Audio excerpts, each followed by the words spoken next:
پاک فوج FC بلوچستان اور پولیس کا مشترکہ آپریشن شابان، تازہ کارروائیوں کے دوران مزید 5 خارجی جہنم واصل، مارے گئے دہشت گردوں کی مجموعی تعداد 57 ہو گئی۔ سیکیورٹی ذرائع کے مطابق 5 جولائی سے اب تک انٹیلیجنس بیسڈ آپریشنز میں مجموعی طور پر 95 خارجی دہشت گرد ہلاک ہو چکے۔ صدر وزیر اعظم وزیر داخلہ کا سیکیورٹی فورسز کو خراج تحسین، پیغام میں کہا آخری دہشت گرد کے خاتمے تک آپریشن شابان جاری رہے گا۔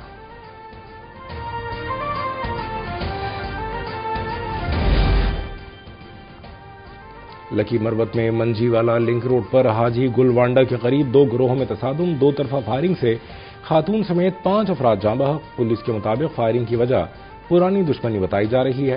مرنے والوں میں دونوں فریقین کے افراد شامل، لاشیں لکی سٹی اسپتال منتقل۔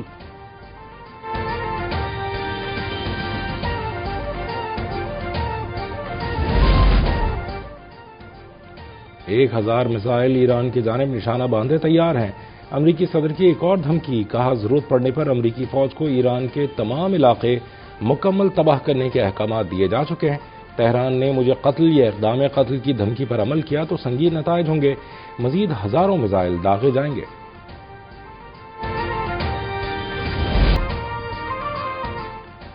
ایران کا اقوام متحدہ سے امریکہ کے احتساب کا مطالبہ۔ ایرانی مندوب سعید اروانی کا کہنا ہے کہ امریکہ اپنے غیر قانونی اقدامات کے تمام قانونی اور سیاسی نتائج کا مکمل بین الاقوامی ذمہ دار ہے۔ اقوام متحدہ کو امریکہ کی غیر قانونی جارحیت روکنے کے لیے مؤثر اور فیصلہ کن اقدامات کرنے چاہئیں۔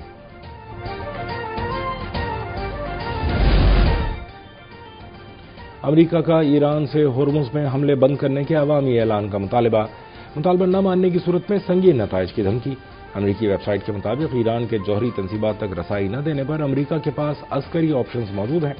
مطلوبہ جوہری نتائج حاصل نہ ہوئے تو ایران کے ساتھ کوئی معاہدہ نہیں ہوگا۔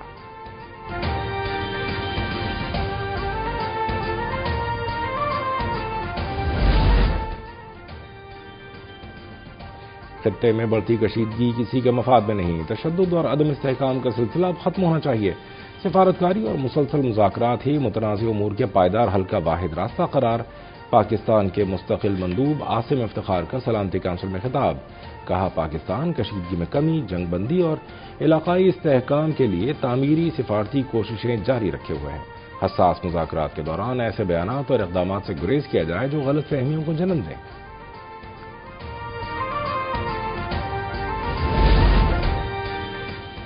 نیتن یاہو حکومت خطے اور اسرائیل کے لیے بوجھ، بین الاقوامی سلامتی کے لیے خطرہ قرار۔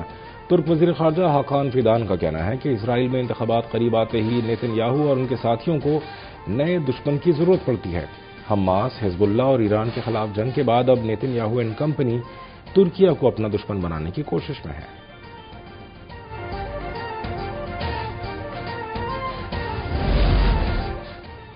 FBI کے مالی سال 2024-25 کے آڈٹ میں اربوں روپے کی ٹیکس بے ضابطگیوں کا انکشاف۔ Directorate general audit inland revenue and customs نے آڈٹ رپورٹ جاری کر دی۔ بے ضابطگیوں پر 323 ارب 34 کروڑ روپے کی ریکوری کی نشاندہی۔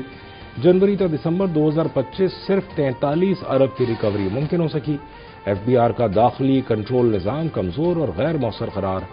ٹیکس کم وصولی، جرمانوں اور سرچارج کی عدم وصولی کی نشاندہی۔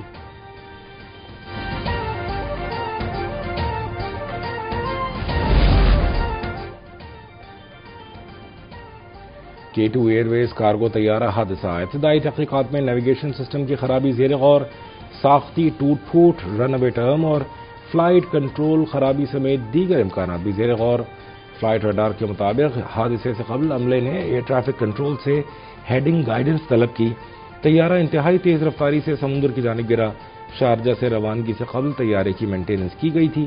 راستے میں متعدد طیاروں نے GPS میں خرابی کی نشاندہی کی۔ برائے نام ریلیف کے بعد بڑی تکلیف، حکومت نے عوام پر پیٹرول بم گرا دیا۔ پیٹرول 13 روپے 18 پیسے مہنگا، نئی قیمت 310 روپے 71 پیسے فی لیٹر ہو گئی۔ ہائی سپیڈ ڈیزل کی ہائی جمپ، 13 روپے 80 پیسے اضافے سے 323 روپے 30 پیسے فی لیٹر ہو گیا۔ مٹی کا تیل 11 روپے 19 پیسے فی لیٹر مہنگا، نئی قیمت 242 روپے 33 پیسے فی لیٹر مقرر۔ لائٹ ڈیزل 9 روپے 74 پیسے اضافے سے فی لیٹر 205 روپے 22 پیسے کا ہو گیا۔ بس غریب آدمی کے لیے مشکل ہے، یہ کم ہی رہتا تو زیادہ بہتر تھا، بڑھ گیا تو مشکل ہو گئی ہے۔ مارکیٹ میں پیٹرول ویسے ہی کم ہے، اور جب کم کرنے کی بات آتی ہے تو یہ کم نہیں کرتے، الٹا بڑھا دیتے ہیں۔ غریب بندہ کہاں سے پیٹرول ڈلوائے گا؟ مینوں اسی یہی کہہ سر گھٹ ہونا چاہیے، ہمارا بندہ کرے گی 20-25 ہزار سیلری اندر گزارا بھی نہیں ہوتا، گھر کے بھی خرچے کرنے نے، اپنے بھی خرچے کرنے نے۔ جب پیٹرول سستا ہوتا ہے تب مہنگائی کم نہیں ہوتی۔ پیٹرول اب انہوں نے مہنگا کر دی ہے، مہنگائی بھی ویسے ہی ہے، سارا کچھ ویسے ہی ہے۔ پیٹرول کی قیمت میں اضافہ ذہنی اذیت میں اضافے کا سبب بنے گا۔ عوام نے پیٹرولیم مصنوعات کی قیمتوں میں اضافہ مسترد کر دیا۔ کہتے ہیں پہلے ہی مہنگائی کا طوفان برپا ہے، اب گزارا مزید مشکل ہو جائے گا۔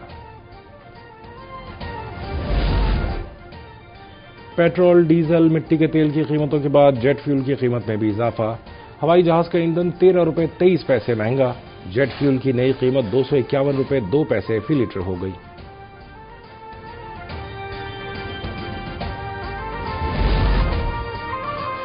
ملک میں گندم کی کوئی قلت نہیں، وافر ذخائر موجود ہیں۔ گندم پیداوار گزشتہ سال کے مقابلے تقریباً 13,60,000 میٹرک ٹن زیادہ رہنے کا تخمینہ۔ وفاقی وزیر رانا تنویر کی صدارت میں گندم کے ذخائر اہداف کے بارے میں ویٹ بورڈ کا اجلاس۔ صوبائی حکومتوں کو گندم مارکیٹ کی مسلسل نگرانی کی ہدایت۔ وفاقی وزیر نے کہا ذخیرہ اندوزی اور قیمتوں میں مصنوعی اضافے کے خلاف سخت کارروائی ہوگی۔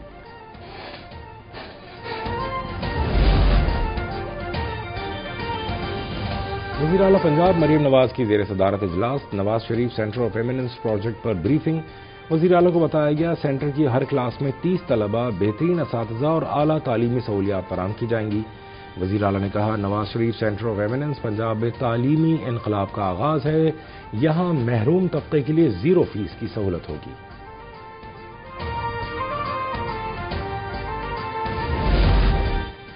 پنجاب میں ترقی، خوشحالی اور خوبصورتی ایک ساتھ آگے بڑھ رہے ہیں۔ ڈیولپمنٹ پلان کے تحت 52 شہروں میں ترقیاتی منصوبے جاری ہیں۔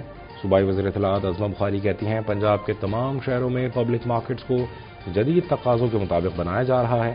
مانسون سے قبل واٹر سیوریج منصوبوں پر کام تیزی سے جاری ہے۔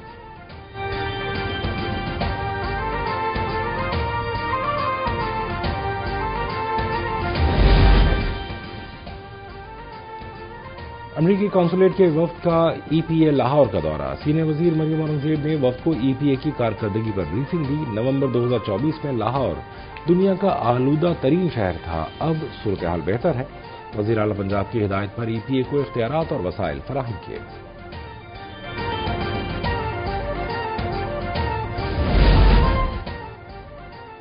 مانسون، سیلاب اور ہیٹ ویوز کے اثرات سے نمٹنے کے لیے وفاق اور سندھ کے درمیان مؤثر ہم آہنگی خوش آئند قرار۔ سینئر صوبائی وزیر شرجیل انعام میمن کہتے ہیں صوبہ موسمیاتی تبدیلی کے باعث پاکستان کو گلیشیئرز پگھلنے، اچانک سیلاب، طغیانی، شدید گرمی اور طویل خشک سالی جیسے خطرات کا سامنا ہے۔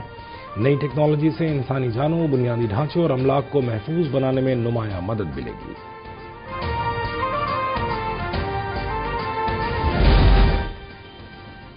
کراچی بار ایسوسی ایشن کے سالانہ انتخابات، صدارتی نشست پر عامر نواز بڑائش کامیاب، عزیر غوری نائب صدر بن گئے۔ سیکریٹری کی نشست ارشد شر کے حصے میں آ گئی۔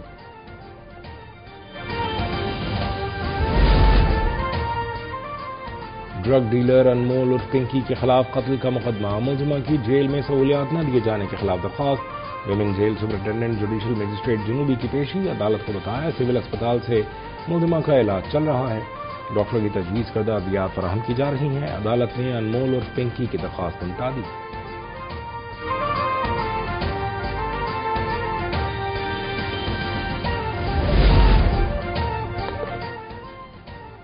لاہور کے علاقے نصیر آباد میں مبینہ تشدد سے 12 سالہ گھریلو ملازمہ جاں بحق، والد کی مدعیت میں مقدمہ درج۔ بچی کنیز فاطمہ فیصل آباد کی رہائشی 1 ماہ سے لاہور میں ملازمت کر رہی تھی، والد کا گھر کے مالکان پر بیٹی کو تشدد کر کے مارنے کا الزام۔ ایف آئی اے کی کارروائیاں، کراچی سے افغان باشندوں کو پاکستانی قومی شناختی کارڈ بنوا کر دینے والے نیٹ ورک کے 2 کارندے گرفتار۔ ملزمان شناختی کارڈ اجرا کے لیے متعلقہ افغانوں کو پاکستانی شہریوں کے خاندان کا حصہ بناتے تھے۔ لیبیا سے ڈپورٹ ہونے والے پاکستانی شہری کو لاہور ایئرپورٹ سے حراست میں لے لیا گیا۔ شہری کو مبینہ طور پر سعودی عرب، مصر اور لیبیا کے راستے کشتی کے ذریعے اٹلی بھجوانے کی منصوبہ بندی کی گئی تھی۔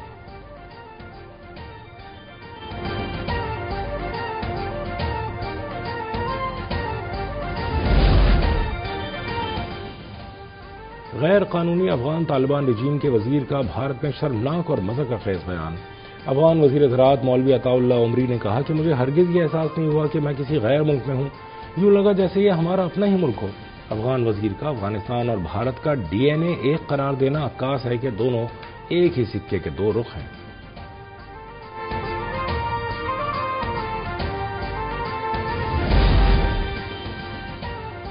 افغان طالبان رجیم غیر ملکی شہریوں کو یرغمال بنانے کی پالیسی پر عمل پیرا۔ امریکی محکمہ خارجہ کی ترجمان ایلزبتھ اسٹیکنی کی افغان رجیم پر شدید تنقید، کہا طالبان ہاسٹیج ٹیکنگ پالیسی کے تحت قید تمام بے قصور امریکی شہریوں کو فوری رہا کریں۔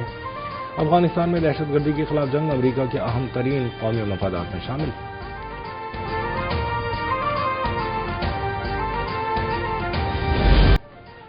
اور اسپین بیلجیم کو شکست دے کر فیفا ورلڈ کپ کے سیمی فائنل میں پہنچ گیا۔ سابق عالمی چیمپئن نے بیلجیم کو 1 کے مقابلے میں 2 گول سے ہرا دیا۔ ایونٹ کا تیسرا کوارٹر فائنل ناروے اور انگلینڈ کے درمیان رات 2 بجے، چوتھا میچ ارجنٹینا اور سوئٹزرلینڈ کے درمیان کل صبح 6 بجے ہوگا۔